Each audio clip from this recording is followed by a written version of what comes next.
Starting में भले ही थोड़ी सी दिक्कत हो रही थी एमसी स्टैन को सेटल इन होने में, लेकिन द मोमेंट ही सेटल्ड, अब वो घर के अंदर आग ही आग लगा रहे हैं और अंगार ही अंगार दिखा रहे हैं। Well hello guys and welcome to FIFA fools. मैं हूं ज्योति नाहक।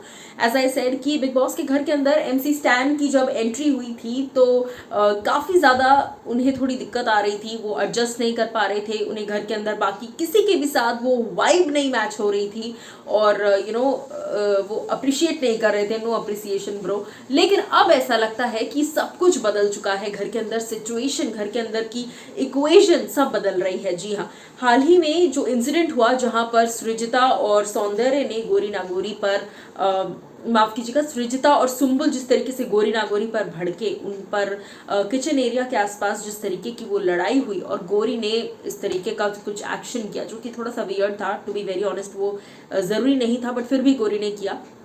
हालांकि इसकी शुरुआत सृजिता ने की, जिस तरीके से उन्होंने डोर झटका ड्रॉर का और उनको कहा कि अपना हाथ हटा लो, वो थोड़ा सा ऐसे डिस्क्रिमिनेटिंग टाइप का लग रहा था।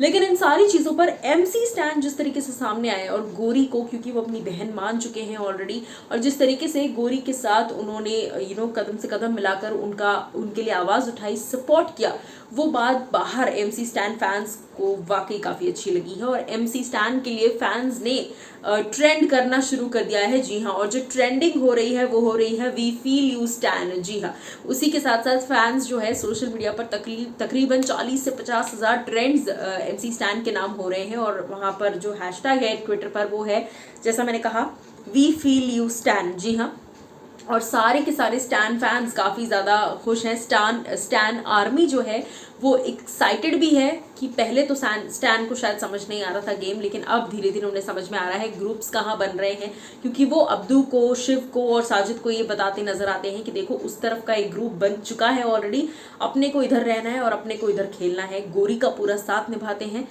कल के एपिसोड में भी अर्चना को जिस तरीके से उन्होंने बोला कि जिस तरीके से उन्होंने गाली दी और जो भी कहा, बाद में जाकर उन्होंने सॉरी कहा, क्योंकि देखिए कई बार क्या होता है, इंसान का मतलब वैसा नहीं होता, लेकिन क्योंकि उसका एक्सेंट हमेशा से वैसा रहा है, उनके बोलचाल का तरीका हमेशा से वैसा रहा है, तो फिर वो सुनने में सामने वाले को लगता है कि मुझे गाली दी है, लेकिन वो इंसान तो हमेशा से वैसे ही बात करते आया है।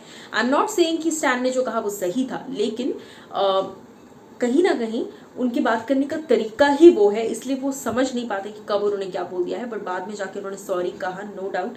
और अर्चना और स्टैन के बीच भी वापस से दोस्ती हो गई। सो स्टैन घर के अंदर जो भी खेल रहे हैं, जैसा भी खेल रहे हैं, अब धीरे धीरे वो अंगार जो है आग लगा रहा है और फैंस को बड़ा मजा आ रहा है। आप क्या कहेंगे इस बात पर, बताइएगा।